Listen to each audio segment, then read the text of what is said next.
NCP দীর্ঘ অনেক দিনের চেষ্টার মধ্য দিয়ে আজকে আমরা নিবন্ধন পেয়েছি। আনুষ্ঠানিকভাবে আমরা এখন থেকে একটি নিবন্ধিত রাজনৈতিক দল এবং শাপলাকলি মার্কায় আমাদের সকলের প্রিয় শাপলাকলি মার্কায় আমরা নিবন্ধন পেয়েছি। এই নিবন্ধন পাওয়ার পিছে জাতীয় নাগরিক পার্টির কেন্দ্রীয় এবং তৃণমূলের বিভিন্ন স্তরের নেতাকর্মীরা অক্লান্ত পরিশ্রম করেছেন এতটা দিন। সেজন্য আপনাদেরকে জানাই আন্তরিক ধন্যবাদ এবং কৃতজ্ঞতা। আমরা নির্বাচনের জন্য প্রস্তুতি নিচ্ছি।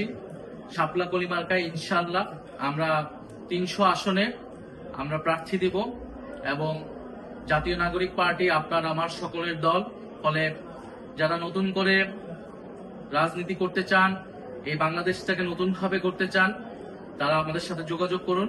আমরা প্রত্যেকটা জেলায়, প্রত্যেকটা আসনে আমরা সেরকম সৎ, যোগ্য এবং দেশপ্রেমিক নেতৃত্ব আমরা দিচ্ছি। সারা দেশে জাতীয় নাগরিক পার্টি সাংগঠনিক কার্যক্রম হচ্ছে এবং এ মাসের মধ্যে আমরা আমাদের প্রার্থী তালিকাও চূড়ান্ত করব। ইনশাআল্লাহ শাপলাকলি মার্কায় বাংলাদেশের প্রতিটি আসনে আমরা যোগ্য, সৎ এবং দেশপ্রেমিক প্রার্থী দিব এবং আমরা মানুষের কাছ থেকে যে সারা সমর্থন পেয়ে এসেছি অল্প সময়ের মধ্যেও, আগামী নির্বাচনেও সেই প্রতিফলন পাবো বলে আমরা প্রত্যাশা করি। আমরা বরাবরের মতোই জাতীয় নাগরিক পার্টির সকল স্তরের নেতাকর্মী, শুভাকাঙ্ক্ষী এবং সারা দেশের মানুষের কাছ থেকে সেই দোয়া, ভালোবাসা, সমর্থন প্রত্যাশা করে যাচ্ছি। ইনশাআল্লাহ খুব শীঘ্রই আমাদের বিজয় আসবে।